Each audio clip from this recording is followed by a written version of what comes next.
the top three. Kevin Swindell, Sandy Swindell, Kyle Larson, fire him away. Kevin, I guess it's just a matter of staying on the bottom and staying out of trouble. It was just trying to survive traffic, you know, and I didn't really want to be on the bottom anymore, but it was kind of, if they were up there and I was down there, there really wasn't anywhere for him to go. And so I just I figured keep trying to pick them off and not make a big mistake, and I should be all right. You know that they're behind you.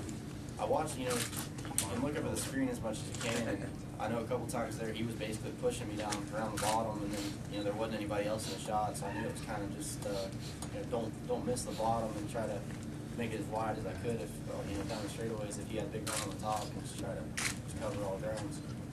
Sammy, what were you thinking? I just taught him well.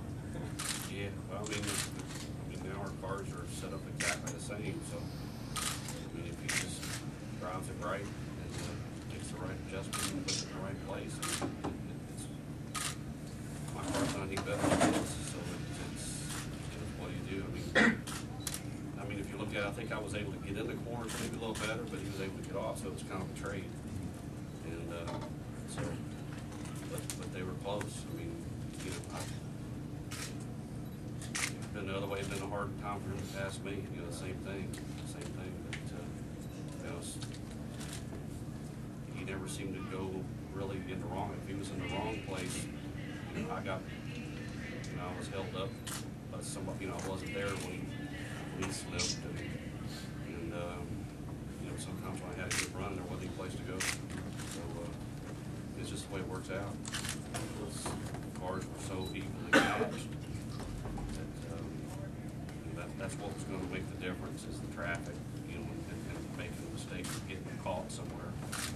And you know, I did almost lost it, which was unfortunate, but and it kind of messed up the car, but. It was right there at the end of the last couple of laps. You know, we had a fairly clear track, so it would have been pretty even out there, you know, together again. But how much better can you do to bring two cars here and do what we've done this week and, you know, hardly have any scratches on them. Just draw all the brakes. I mean, there's just so many things that fell in place. Remarkable.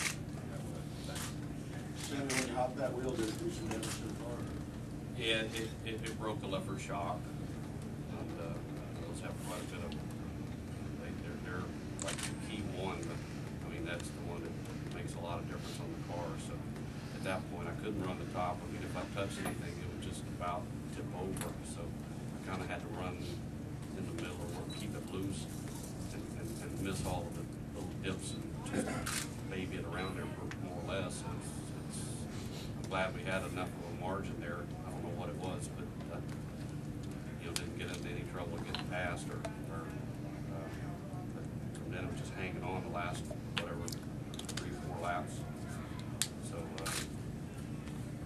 it's unfortunate, but I don't know if it would have changed the outcome. It might have made it a lot closer, but you know, it still would have been tough like it was the whole race. Kevin, is this getting the big old hat for you come here and winning? It's nice. You know, it's I don't get to race a whole lot during the year, and you know, it's a good way to start your year off for sure. And you know, kind of come in here with the quality of guys that are in this place, and to do what I've been able to do the last few years is you know, keeps me knowing that I can definitely do this. I don't get to show off very often, so it's nice to be able to make sure that I've still got my ability and. You know, well, maybe somebody will call me next week.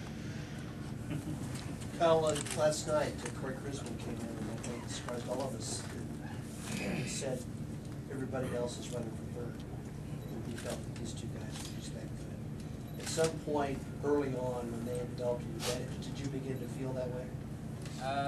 Early in the race, I felt like I could have a shot because they were all in the bottom 1 and 2, and I felt like I was quicker in 1 and 2, but as the race went on, I just got tighter and tighter, and just couldn't stay out of trouble on the cushion like I wanted to, and they got too far ahead and got too many lappers in between me and Sammy, and I got close again at the end, but just wasn't good enough, I think, to challenge them. Maybe if we had a yellow, we could have adjusted. Well, early enough to catch lap traffic again, but they were definitely better car, and we were racing for third, like you said. Sammy, you know, when this race was a decade old, I think we had a poll, you were maybe the most dominant driver, and it was obviously so. You passed a quarter of a century, and you're still on top. But the guy next to you has not only won 3 in a row, which is unbelievable, but he's your kid. I mean, your emotions about that. Yeah, well, I mean, that kind of makes me look bad that our car's good enough, you know, that you know, that he's, but, I mean, you know, I try to tell him, or you know, he knows what I'm doing, and he knows the secrets I know, you know, and he just has to, you know, go out and make it happen, so, you know, it's been easier the last 3 years that when he first won, that he always kind of wanted to run his car a little bit different, and it's like, you know, so, well, you're like as big as me now, you know, you should run it the same, and we made a change, and he liked that, and ever since he's took my setup, he's won every year.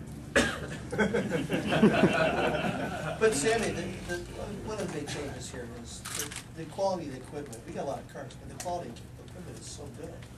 A lot of people have very good equipment. I know the setup matters, but at the end of the day, you still have to make it happen on the racetrack. You have to make judgments, and you know, he's been able to do that. It Yeah. has to be gratifying. But it's just, yeah, oh, it definitely is. I mean, to have cars that's this dominant, and for us to only do it, you know, really once a year. And, I mean, I have run some midget races, but it's very few. And, so for us to come in here and do this once a year, it's pretty remarkable. But it's a lot of hard work and the same ethic and everything that I'm doing, everything else, it's just details. And, I mean, we go home and look, I mean, we didn't run the cars. There was some things that were different this year than last year, and there was stuff different the year before.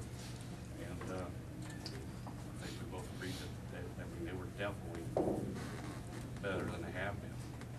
And, I mean, it's kind of showing, you know, at the races, I mean, just the longer they run, the further away we can get, you know, if we don't get held up, if we're out in the open, you know, we can just steadily pull away.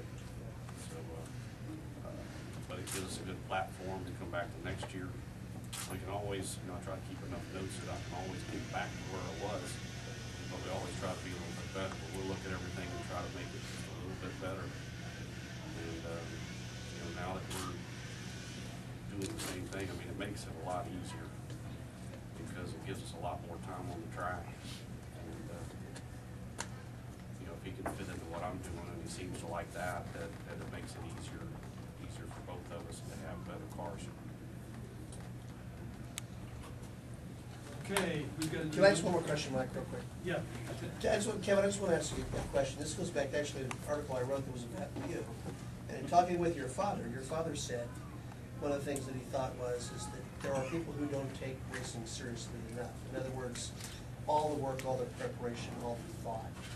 And I'm just curious, as you've matured, if you begin to understand that perspective more, and what it takes to be able to get into the career. Yeah, I mean, it's you know, it's obvious the effort and you know, things he puts into this, and you know, he spends a lot of time with the shocks and the little things. And you know, we came here and I think Tuesday changed Nerf bar bolts, you know, just to make them nicer. So it's everything, and you know, he does a heck of a job, and I'm not there, and you know, I try to get back a little bit before Christmas and before stuff, and try to you know, help get things prepared. But for the most part, you know, he has stuff done, you know, when we get there, and I mean, it's just like he says, a lot of little things, and you know, obviously I've definitely learned to see that's the main thing, and it's not just getting, you know, the big things right, and it comes down to, you know, you can be almost perfect. And obviously, you know, this week I think that's about as close as you can get here to doing that with the two cars. So it's, you know, I can't thank him enough for what he's done, and what he's done since I was 4 years old with everything. You know, and I'm on the shootout banners here too because of him. So it's it makes it a lot of fun.